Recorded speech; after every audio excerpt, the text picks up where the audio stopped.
Bonjour et bienvenue à notre méditation. Aujourd'hui, c'est le 15 janvier. Je voudrais lire pour la dernière fois, en tout cas pour l'instant, Proverbe 16, 28. L'homme pervers excite des querelles et le rapporteur divise les amis. Nous sommes en train alors de partager toute cette semaine sur ce verset, sur l'importance de faire attention à ce que nous disons.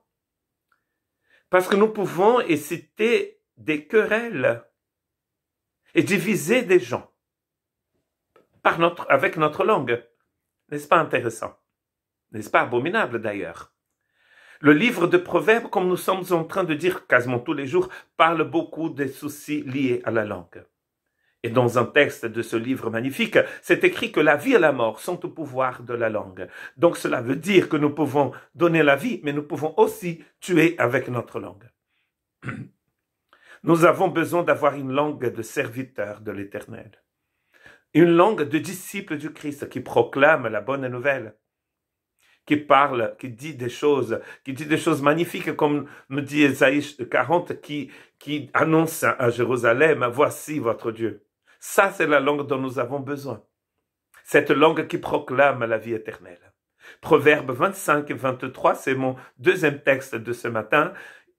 C'est un texte un peu mystérieux pour certaines personnes parce qu'il dit ceci: le vent du nord enfante la pluie et la langue mystérieuse un visage irrité. En fait, ce qu'il est en train de dire ici, c'est quand la pluie, elle est sublime pour cette région de la Palestine, pour le Moyen-Orient, la pluie, c'est un miracle. Moi, je vis en fait au Pays Basque français et ici, nous savons ce que c'est que la pluie. Donc, nous sommes pas loin de l'océan Atlantique, du golfe de Gascogne, au bord d'un fleuve magnifique. Il a beaucoup d'humidité, donc il a beaucoup de pluie ici. Le paysage est sublime de notre village. Nous pouvons voir l'océan Atlantique, les Landes, les Pyrénées, qui en ce moment sont sublimes, couvertes de neige, mais aussi l'Espagne. Mais il suffit qu'une humidité remonte du golfe de Gascogne, que le ciel est complètement couvert. Il me semble qu'ici, c'est ce qu'il veut dire, c'est que ça change tout. Quand le vent du nord souffle et le ciel est couvert de nuages, ça change tout et les gens deviennent irrités. Mais ce qui provoque cette irritation ici, c'est la langue.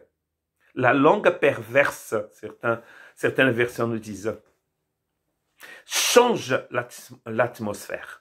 Je me souviens que quand nous sommes arrivés ici, il y a plus de 9 ans, on nous a dit, il faut à tout prix que vous alliez dans la ville, un tel, de 64, donc des Pyrénées-Atlantiques, où nous habitons, pour avoir à cette époque de l'année, c'était pendant les vacances de printemps, pour voir les montagnes, parce que c'est super joli, vous allez voir, vous avez une vue sur plusieurs pics très importants, et se recouvert de neige, ça va être super. Nous y sommes allés. Et comme nous y sommes arrivés, on ne voyait rien. Tout était couvert. Le ciel était couvert comme si les montagnes n'existaient pas. Ça aurait été la première fois qu'on allait voir ces sublimes montagnes couvertes de neige. Elles étaient bien là, ces montagnes, mais nous, on ne les voyait pas. Elles étaient couvertes. Un ciel couvert sur notre vie est provoqué par une langue perverse. Et attention, votre langue. Ma langue, notre langue.